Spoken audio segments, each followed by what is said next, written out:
ఒక భారీ నదిని ఊహించుకుందాం. ఎంతో ప్రశాంతంగా గంభీరంగా ప్రవహిస్తోంది.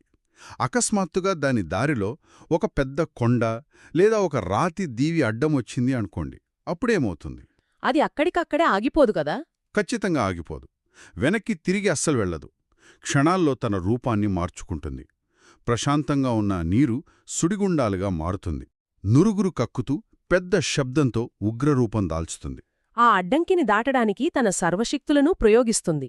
అవును, ఈరోజు మనం చర్చిస్తున్న మూలగ్రంథం the path of the divided river, Samyukta నికాయలోని 48-43 సూత్రం. ఇది సరిగ్గా ఈ అద్భుతమైన ప్రకృతి దృశ్యాన్ని విశ్లేషిస్తోంది. ఒక భిక్షువు తన సాధనా మార్గంలో అడ్డంకులను ఎలా అధిగమిస్తాడు అనేదానికి ఇదొక గొప్ప ప్రతీక. ఈరోజు ఈ లోతైన విశ్లేషణలో ఈ రూపకం వెనుకున్న అసలైన నిగూఢ అర్థాన్ని విడమర్చి తెలుసుకుందాం. ఈ గ్రంథంలోని వివరాలను కేవలం అక్షరాల రూపంలో చదివితే దీనిలోని అసలైన లోతు అర్థం కాదు. బుద్ధుని బోధనలు ఎప్పుడూ ప్రకృతిలోని అత్యంత సహజమైన ప్రక్రియలతో ముడిపడి ఉంటాయి. నిజమే. ఇక్కడ నది ప్రవాహం, దానికి ఎదురయ్యే అడ్డంకులు, ఆ తర్వాత నది దాల్చే ఉగ్రరూపం అనేవి కేవలం బయట కనిపించే దృశ్యాలు మాత్రమే కావు కదా. 100%. అవి మానవ అంతరంగంలో ప్రతిరోజూ జరిగే తీవ్రమైన మానసిక పోరాటాలకు సజీవ సాక్ష్యాలు. అందుకే మనం ఈ సమాచారం వెనుక దాగి ఉన్న లోతైన మానసిక విశ్లేషణను బయటకు తీయాలి. ఒక భిక్షువు మనస్సు ఈ నదిలాగా ఎలా పనిచేస్తుందో అర్థం చేసుకుంటే ఈ మొత్తం బోధన సారాంశం అత్యంత స్పష్టంగా కళ్లముందు కనిపిస్తుంది. అయితే ఆ అడ్డంకి రాకముందు నది ఎలా ఉంటుందో ముందుగా విశ్లేషిద్దాం. ఇదొక అద్భుతమైన చిత్రం. ఒక గంగానదిని తీసుకుంటే అది తూర్పు దిశగా పయనిస్తుంటుంది. అందులో ఎలాంటి తొందరపాటు ఉండదు, అలజడి అస్సలే ఉండదు. చాలా స్థిరంగా తన గమ్యం వైపు సాగిపోతుంటుంది. చూసేవారికి ఆ ప్రవాహంలో ఒక గొప్ప క్రమశిక్షణ కనిపిస్తుంది. ఆ నీరు ఎంత ప్రశాంతంగా ఉంటుందంటే అందులో ఏ చిన్న రాయి వేసినా స్పష్టంగా తెలుస్తుంది. మూలగ్రంథం ఈ ప్రశాంత ప్రవాహాన్ని ఒక భిక్షువు యొక్క ప్రారంభ సాధనా దశకు ముడిపెట్టింది కదా. అవును, ఆ తూర్పు దిశగా సాగే ప్రశాంత ప్రవాహమనేది బుద్ధుని బోధనలలోని 5 ఇంద్రియాలకు అత్యంత ఖచ్చితమైన పోలిక. ఈ 5 ఇంద్రియాలు ఒక భిక్షువు సాధనకు పునాదిలాంటివి. వాటిని ఒక్కొక్కటిగా విశ్లేషిస్తే మొదటిది విశ్వాసం. ఇది కళ్ళు మూసుకుని చేసే గుడ్డి నమ్మకం కాదు కదా. అస్సలు కాదు. తాను ఎంచుకున్న మార్గం పట్ల, చేరుకోవాల్సిన గమ్యం పట్ల సాధకుడికి ఉండే అచంచలమైన స్పష్టత ఇది. రెండవది శక్తి లేదా వీర్యం. నది తన ప్రవాహాన్ని నిరంతరం ముందుకు నెట్టే ఒక అంతర్గత బలం ఎలాగైతే ఉంటుందో, సాధకుడి మనస్సును ఎప్పుడూ చైతన్యవంతంగా ఉంచే ఇంధనం ఈ వీర్యం. మూడవది స్మృతి. అంటే ప్రతిక్షణం ఎరుకతో ఉండటం. నది తన తీరాలను రాసుకుంటూ పోతున్నప్పటికీ ఏ తీరానికి అతుక్కోపోదు. కరెక్ట్. అలా ప్రతి ఆలోచనను గమనిస్తూనే దేనికి బానిస కాకుండా ఉండే స్థితి ఈ స్మృతి. ఈ 3 ఇంద్రియాలు వింటుంటేనే మనస్సులో ఒక స్పష్టమైన ఆకారం ఏర్పడుతుంది. విశ్వాసం మార్గాన్ని చూపిస్తే శక్తి ముందుకు నడిపిస్తుంది. స్మృతి పక్కదారి పట్టకుండా చూసుకుంటోంది. మరి మిగిలిన 2 ఇంద్రియాల పాత్రేమిటి? నాదిదున ఇంద్రియం ప్రశాంతత. దీన్నే సమాధి అంటారు. నది ఉపరితలంపై చిన్నపాటి అలలున్నా దాని లోపలి పొరల్లో నీరు ఎప్పుడూ నిశ్చలంగా ఉంటుంది. అంటే సాధకుడి మనస్సు ఏకాగ్రతతో బాహ్య వాతావరణానికి చెదరకుండా ఉండే అత్యున్నత స్థితి ఇది. ఖచ్చితంగా. ఇక 5వది ప్రజ్ఞ. అంటే ప్రతి విషయాన్ని, దాని స్వభావాన్ని ఉన్నది ఉన్నట్లుగా చూడగలిగే లోతైన జ్ఞానం. ఈ 5 ఇంద్రియాలు ఒక భిక్షువులో సమతుల్యంగా అమరినప్పుడు అతని మనస్సు ఆ గంగానది ప్రవాహంలాగానే నిరంతరం నిశ్చలంగా నిర్వాణం వైపు ప్రవహిస్తూనే ఉంటుంది. ఇక్కడ మూలగ్రంథంలో ఇచ్చిన ఒక అద్భుతమైన ఉదాహరణను మనం తప్పక ప్రస్తావించాలి. ఎవరైనా సరే ఒక పారా పట్టుకొని గంగానది ప్రవహించే దిశను తవ్వి దానిని పశ్చిమం వైపు మళ్లించాలని ప్రయత్నిస్తే ఏమవుతుంది? ఎంతమంది కూలీలు ఎన్ని సంవత్సరాలు కష్టపడినా ఆ మహానది తన తూర్పు దిశ ప్రవాహాన్ని వదులుకోదు. అది అసాధ్యం. అది తన స్వభావాన్ని మార్చుకోదు. ఆర్య అష్టాంగ మార్గంలో బలంగా స్థిరపడిన ఒక భిక్షువును తన మార్గం నుండి తప్పించి తిరిగి సాధారణ జీవితంలోకి లాగడం కూడా అంతే అసాధ్యమని గ్రంథం చెబుతోంది. ఇది వింటుంటే సాధనలో ఆ 5 ఇంద్రియాలు ఎంత బలమైన పునాదిని వేస్తాయో అర్థమవుతోంది. అవును, ఆ పోలిక చాలా లోతైన అర్థాన్నిస్తుంది. గంగానది తూర్పువైపు పల్లంగా ఉంటుంది కాబట్టి అటువైపే ప్రవహిస్తుంది. అలాగే ఆర్య అష్టాంగ మార్గాన్ని ఆచరించే భిక్షువు బుద్ధి నిర్వాణం వైపే వంగి ఉంటుంది. ఒక్కసారి ఆ 5 ఇంద్రియాలు సరైన క్రమంలో అమరి మనసు ఆ ప్రవాహాన్ని అందుకున్నాక బాహ్య ప్రపంచపు ఆకర్షణలు ఆ ప్రవాహాన్ని ఒక్క అంగుళం కూడా వెనక్కి మళ్లించలేవు. నిజమే. అయితే మనమింతసేపు ఆ ప్రశాంతమైన దశ గురించే మాట్లాడుకున్నాం. కాని ఈ రూపకం అసలు కథ ఇక్కడే మొదలవుతుంది. నది ఎప్పుడూ ఒకేలా ప్రశాంతంగా ఉండిపోదు కదా. భలే చెప్పారు. ఇక్కడే ఈ దృశ్యం అత్యంత ఆసక్తికరమైన, బహుశా కొంచెం భయంకరమైన మలుపు తిరుగుతుంది. ఎంతో ప్రశాంతంగా సాగిపోతున్న ఆ మహానది మార్గంలో అకస్మాత్తుగా ఒక పెద్ద గుట్ట లేదా ఒక రాతి దీవి అడ్డులా వచ్చింది అనుకుందాం. అప్పటివరకు గాంభీర్యంగా ఉన్న నది ప్రవర్తన ఒక్కసారిగా మారిపోతుంది. అవును. అది ఆ గుట్టను ఢీకొట్టినప్పుడు ఆగిపోయి వెనక్కి వెళ్లదు. ఆ అడ్డంకని మధ్యలో ఉంచుకుని 2 పాయలుగా చీలిపోతుంది. ఆ చీలిక వద్ద ప్రశాంతతంతా మాయమైపోతుంది. నీరు నురుగులు కక్కుతుంది. పెద్ద పెద్ద సుడిగుండాలు ఏర్పడతాయి. చెవులు గింగురుమనే శబ్దంతో ఉగ్రరూపం దాల్చుతుంది. నిశ్చలంగా ఉన్న ఒక మహానది ఒక్కసారిగా ఇంత భీకరంగా ఎందుకు మారుతుంది? ఈ రూపాంతరం వెనుక ఉన్న ఆంతర్యమేమిటి? సాధారణంగా ఎవరైనా ఆ ఉగ్రరూపాన్ని చూస్తే నది తన నియంత్రణను కోల్పోయిందని లేదా అది ఎదుర్కొంటున్న కష్టానికి భయపడి ఆందోళన చెందుతోందని అనుకుంటారు. కాని బుద్ధుని బోధనల ప్రకారం చూస్తే ఇది నది యొక్క అస్థిరత కాదు. అస్సలు కాదు. అది దాని అసలైన బలం. నది ఆ విధంగా రూపాంతరం చెందడమనేది ఆ అడ్డంకిని ఎలాగైనా ఛేదించి తీరాలనే దాని సంకల్పానికి నిదర్శనం. తన గమ్యమైన తూర్పు దిశకు చేరుకోవడానికి ఆ దీవి చుట్టూ ఎంత వేగంగా వీలైతే అంత వేగంగా ప్రవహించడానికి నది ప్రదర్శించే దాగి ఉన్న శక్తి అది.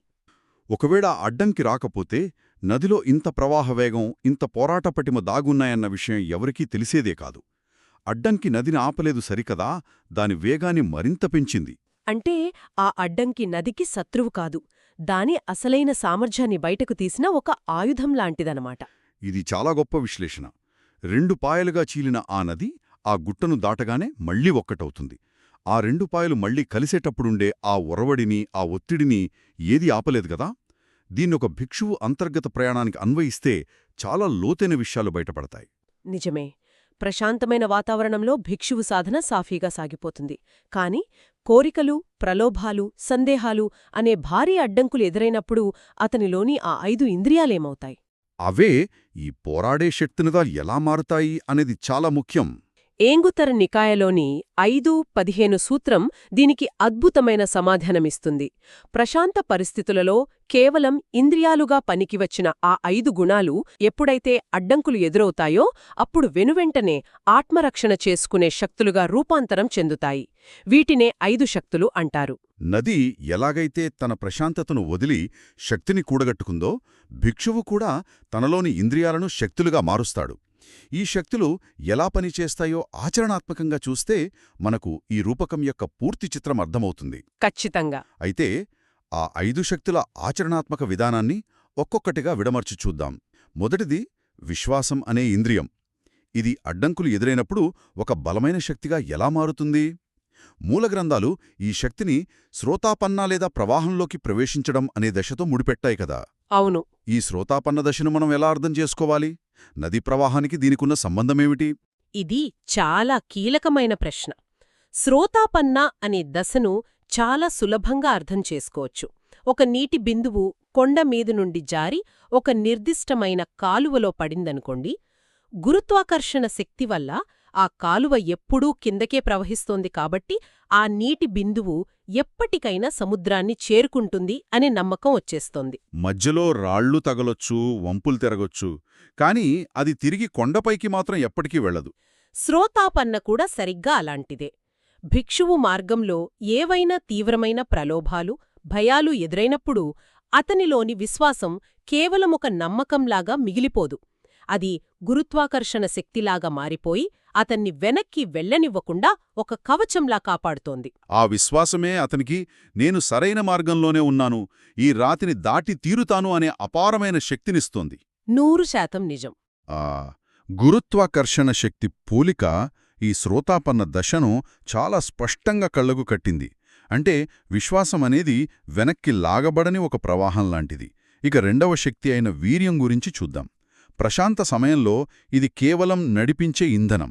కాని అడ్డంకి వచ్చినప్పుడు ఇది 4 సమ్యక్ ప్రయత్నాలుగా అనగా 4 సరైన ప్రయత్నాలుగా మారుతుందని గ్రంథం చెబుతోంది.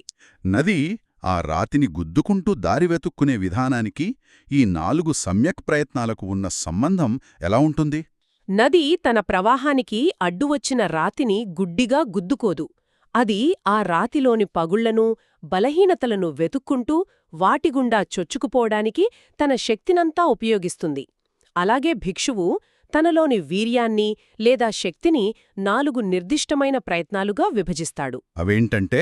మొదటిది, కొత్తగా చెడు ఆలోచనలు, కోరికలు మనసులోకి రాకుండా అడ్డుగట్టవేయడం. రెండవది, ఇప్పటికే మనసులో ఉన్న చెడు ఆలోచనలను నాశనం చేయడం. మూడవది, కొత్తగా మంచి ఆలోచనలను, నైతిక గుణాలను పెంపొందించుకోవడం. నాలుగవది, ఇప్పటికీ ఉన్న ఆ మంచి గుణాలను మరింత బలోపేతం చేయడం. వేగంతో శుభ్రం చేసుకుంటూ వెళ్తుందో, భిక్షుకు తన మానసిక ప్రవాహాన్ని ఈ 4 ప్రయత్నాలతో నిరంతరం శుభ్రం చేసుకుంటాడు. అవును, అడ్డంకిని దాటడానికి ఈ వీర్యశక్తి ఒక అత్యుత్తమ సాధనంగా పనిచేస్తుంది. అంటే వీర్యమనేది కేవలం బలం మాత్రమే కాదు, అది అత్యంత వ్యూహాత్మకమైన బలం. ఇక మూడవ శక్తి స్మృతి. ఇది 4 స్మృతి ఉపస్థానాలలో అనగా 4 రకాలైన ఎరుక పునాదులలో ప్రతిఫలిస్తుందని మూలాలు వివరిస్తున్నాయి. కరెక్ట్. చుట్టూ ఇంత పెద్ద తుఫాను జరుగుతున్నప్పుడు, నది నీరు ఉగ్రరూపంలో నురుగులు కక్కుతున్నప్పుడు ఆ క్షణంలో స్థిరంగా ఉండటం ఎలా సాధ్యం? భిక్షువుకు ఈ స్మృతిశక్తి ఆ సమయంలో ఎలా సహాయపడుతుంది? ఆ సుడుగుండాల మధ్య కూడా నదినీరు తన తీరాలను స్పృశిస్తూనే ఉంటుంది, కాని ఆ తీరాలకు అత్తుకుపోదు. అలాగే అడ్డంకులు భయపడుతున్నప్పుడు భిక్షువు ఈ 4 స్మృతి ఉపస్థానాల ద్వారా అత్యంత శక్తివంతమైన ఎరుకను ప్రదర్శిస్తాడు. అవును. ఆ 4 పునాదులు ఏమిటంటే భౌతిక శరీరం పట్ల ఎరుక, భావాలు లేదా వేదనల పట్ల ఎరుక, మనసు యొక్క స్థితి పట్ల ఎరుక, మరియు ధర్మాలు లేదా విషయాల పట్ల ఎరుక. అవును, ఒక ప్రలోభం ఎదురైనప్పుడు భిక్షువు ఇదిగో నా మనస్సులో కోరిక పుడుతుంది అని కేవలం ఒక సాక్షిలాగా గమనిస్తాడు తప్ప ఆ కోరికలో కొట్టుకుపోడు. నది ప్రతి రాయిని తాకుతూ వెళ్తుంది కాని ఏ రాయిని తనతో ఉంచుకోదు. ఆ ఎరుక, ఆ అనాసక్తి ఈ స్మృతిశక్తి వల్లే సాధ్యమవుతాయి. ఇది సాధకుడికి ఒక బలమైన లంగరు లాంటిది. ఈ లంగరు పోలిక చాలా బాగుంది. బాహ్యంగా ఎంత గందరగోళమున్నా అంతర్గతంగా స్థిరంగా ఉండటమే స్మృతి లక్షణం. ఇక 4వ శక్తి సమాధి లేదా ప్రశాంతత. ఇది వినడానికి కొంచెం విరుద్ధంగా అనిపిస్తుంది కదా. బయట అడ్డంకులతో భయంకరమైన పోరాటం జరుగుతోంది, మరి ఈ ప్రశాంతత ఎక్కడుంటుంది? మూలాలు దీనిని 4 ధ్యానాలలో చూడవచ్చని చెబుతున్నాయి. ఈ అల్లకల్లోలం మధ్యలో భిక్షు ఆ ధ్యానస్థితులను, ఆ లోతైన నిశ్చలత్వాన్ని ఎలా కాపాడుకోగలడు? ఇక్కడే మనం సముద్రాన్ని లేదా లోతైన నదిని ఉదాహరణగా తీసుకోవాలి. ఉపరితలం మీద పెద్ద పెద్ద అలలు, తుఫానులు రావొచ్చు. కాని నది అడుగు భాగానికి వెళ్తే అక్కడ ఎలాంటి శబ్దముండదు, పూర్తి నిశ్శబ్దముంటుంది. భిక్షువు ప్రదర్శించే సమాధి కూడా అలాంటిదే. అది ఉపరితల ప్రశాంతత కాదు, అది అంతర్గత నిశ్చలత్వం. అవును, ఈ 4 ధ్యానాలనేవి ఆ లోతైన పొరల్లోకి వెళ్లే స్థితులు. బాహ్యంగా ప్రలోభాలతో ఎంత కఠినమైన పోరాటం జరుగుతున్నా సరే భిక్షువు తన అంతరంగంలో ఏకాగ్రతను కోల్పోడు. ఆ సమాధి శక్తి అతనికి మానసికంగా కుంగిపోకుండా, సమతుల్యత కోల్పోకుండా చూసుకుంటుంది. ఆ లోతైన నిశ్శబ్దమే అతనికి అడ్డంకులను ఎదుర్కొనే ఓర్పునిస్తుంది. ఇక చివరిది అన్నింటికంటే శక్తివంతమైనది ప్రజ్ఞ. అడ్డంకి ఏంటి, దాన్ని ఎలా శాశ్వతంగా తొలగించాలి అనే గ్రహించే ఆయుధమిది. ఖచ్చితంగా ఈ ప్రజ్ఞాశక్తి 4 ఆర్య సత్యాలలో సాక్షాత్కరిస్తుందని బుద్ధుని బోధనలు స్పష్టం చేస్తున్నాయి. దుఃఖం, దానికి కారణం, నివారణ మరియు నివారణ మార్గం. ఈ 4 ఆర్య సత్యాలను తెలుసుకోవటం ఒక భిక్షువుని ఈ అడ్డంకుల్నుంచి ఎలా గట్టెక్కిస్తుంది? ఈ ప్రజ్ఞ ఉగ్రరూపంలో ఉన్న నదికి ఎలా మార్గదర్శనం చేస్తుంది? ప్రజ్ఞ అనేది కళ్ళు తెరిపించే కాంతిలాంటిది. అడ్డంకిగా ఉన్న ఆ రాతిని చూసి నది భయపడదు, ఎందుకంటే దానికి ఒక్కటే తెలుసు, ఇది కేవలం ఒక రాయి, నేను నీటిని, నా స్వభావం ప్రవహించడం అని. అలాగే ప్రజ్ఞ మేల్కొన్న భిక్షువు ఆ అడ్డంకిని శత్రువుగా చూడడు, దానిని ఆ 4 ఆర్యసత్యాల కోణంలో విశ్లేషిస్తాడు. ఈ కోరిక ఒక దుఃఖం, దీనికి కారణం నా అజ్ఞానం, దీన్ని తొలగించడం సాధ్యమే, ఆ తొలగించే మార్గమే ఈ ఆర్య అష్టాంగ మార్గం అని గ్రహిస్తాడు. అవును, ఈ స్పష్టత వచ్చిన మరుక్షణం ఆ అడ్డంకి తన ప్రభావాన్ని కోల్పోతుంది. నది ఎలాగైతే రాతి పగుళ్లలోంచి తన దారిని వెతుక్కుని ముందుకెళ్ళిపోతుందో, ప్రజ్ఞ అనే కాంతిలో భిక్షువు కూడా ఆ అడ్డంకిని శాశ్వతంగా వెనక్కి నెట్టి నిర్వాణం వైపు దూసుకుపోతాడు. ఈ 5 శక్తుల ప్రయాణాన్ని వింటుంటే మనస్సులో ఒక అద్భుతమైన స్పష్టత వస్తోంది. ఇంద్రియాల యొక్క ఏకాగ్రత అనగా ఆ నది యొక్క ప్రశాంత ప్రవాహం ప్రశాంత సమయంలో ఎంత లోతుగా, ఎంత బలంగా ఉంటే అడ్డంకులను ఎదుర్కొనే సమయంలో వాటి పోరాట శక్తి అంత భయంకరంగా, అంత బలంగా ఉంటుంది. ఇది నది వెనుక ఉన్న నీటి ఒత్తిడిలాంటిది. వెనుక నీరు ఎంత బలంగా ఉంటే ముందున్న అడ్డంకిని అంత వేగంగా ఛేదిస్తుంది. అంటే అడ్డంకి రావటం అనేది లక్ష్యానికి దూరమవ్వటం కానే కాదు. అడ్డంకి అనేది నిర్వాణ సముద్రాన్ని చేరుకోవడానికి భిక్షువు తనలోని శక్తులను పదునుపెట్టే అత్యుత్తమ సమయం. అడ్డంకిని చూసి భయపడకూడదు, దాన్ని ఒక అవకాశంగా చూడాలి కదా. మీ విశ్లేషణ అత్యంత ఖచ్చితమైనది. ఆ 2 పాయలుగా చీలిన నది ఆ రాతిని దాటి మళ్లీ కలిసినప్పుడు దానిలో మునుపటి కంటే మరింత స్పష్టత ఉంటుంది. దాన్ని ఆపటం ఇక ఎవరి తరం కాదు. భిక్షువు కూడా అంతే. అవును. ఈ 5 శక్తుల ద్వారా ఆ అంతర్గత ప్రలోభాలను, సవాళ్లను అధిగమించిన తరువాత అతను ఆర్య అష్టాంగ మార్గంలో మరింత వేగంగా, ఎలాంటి అనుమానాలకు తావు లేకుండా నిర్వాణం వైపు పయనిస్తాడు. సాధనలో ఎదురయ్యే సవాళ్లు భిక్షువును బలహీనపరచడానికి రావు.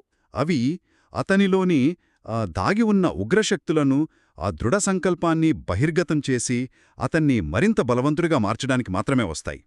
ఇదే ఈ రూపకం యొక్క అసలైన సారాంశం.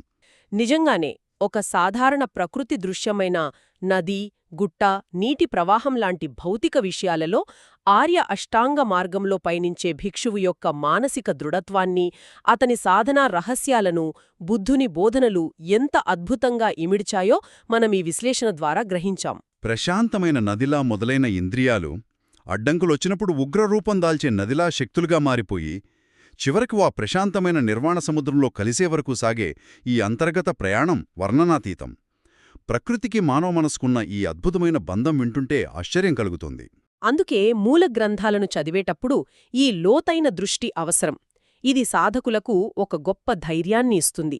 మన మార్గంలో అడ్డంకులు వస్తున్నాయంటే మనం తప్పుదోవలో ఉన్నట్లు కాదు, మన శక్తులను పరీక్షించుకునే సమయం ఆసన్నమైందని అర్థం చేసుకోవాలి. ఆ అడ్డంకులను తమ సాధనలో భాగమైన సహజమైన మలుపులుగా స్వీకరించే మానసిక పరిపక్వతను ఈ బోధనలు అందిస్తాయి. ఈ అద్భుతమైన విశ్లేషణను ముగించే ముందు ఒక చిన్న ఆలోచనను అందరి ముందు ఉంచాలి.